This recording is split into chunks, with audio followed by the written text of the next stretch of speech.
पुतली के रोने की सदा हरे भरे उपत्यका के उस पार एक विशाल बरगद का पेड़ था।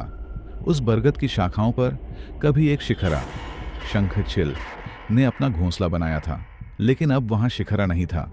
सिर्फ एक पुराना जर्जर झोंपड़ी नुमा घर बचा था। गांव के लोग कहते थे कि उस झोंपड़ी के अंदर से कभी कभी आधी रात को एक बच्चे के रोने की आवाज आती है। वो रोना इतना करुण होता था कि सुनने वाले का दिल चीर जाए।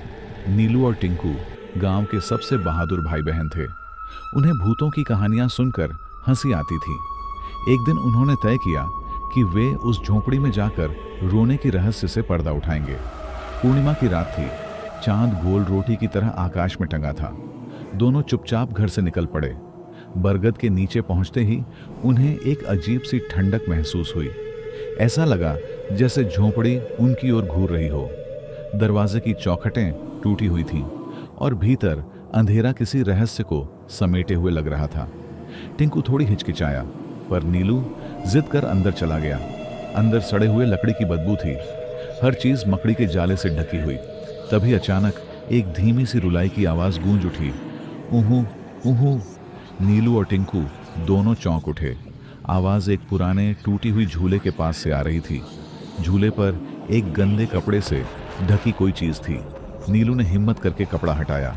जो उसने देखा उससे उनकी सांसें थम गईं। झूले पर एक पुरानी पुतली बैठी थी। उसकी आंखें बंद थीं और चेहरे पर गहरी उदासी थी, और वहीं पुतली रो रही थी। ऊहू ऊहू, मेरा खिलौना दो, मेरी माँ को बुलाओ। पुतली फुसफुसाते हुए रो रही थी। टिंकू डर के मारे पत्थर बन गया। नीलू सोचने लगा, ये कैसी पुतली है। जैसे ही उसने पुतली को छूने की कोशिश की, पुतली की आंखें झपक कर खुल गईं। वे आंखें कांच की थीं, लेकिन उनके भीतर एक गहरी खालीपन थी। मैं अकेली हूं, क्या तुम मेरे साथ खेलोगे? पुतली की टूटी हुई आवाज में शब्द निकले। अब उसने हाथ बढ़ाकर नीलू की शर्ट का कोना पकड़ लिया। नीलू को लगा उसका हाथ बर्फ जैसा ठंडा है। नीलू और टिंकू दोनों जोर से चीख पड़े। तभी पुतली जोर से हंसने लगी। हाँ हाँ हाँ, अब तुम दोनों को भी अकेले रहना होगा। वह झूले से उतरकर रेंगते हुए उनकी ओर बढ़ने लगी। उसकी आंखें अंधेरे में भी चमक रही थीं।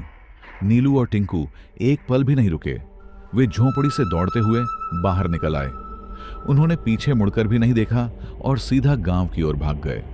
उस रात के बाद से नीलू और टिंकू कभी भी उस बरगद के पास नहीं गए। लेकिन कहते हैं, पूर्णिमा की रात जब चांद आसमान में चमकता है, गांव वाले आज भी उस झोंपड़ी से पुतली के रोने की सदा सुनते हैं। ऊहू ऊहू, मैं अकेली हूं।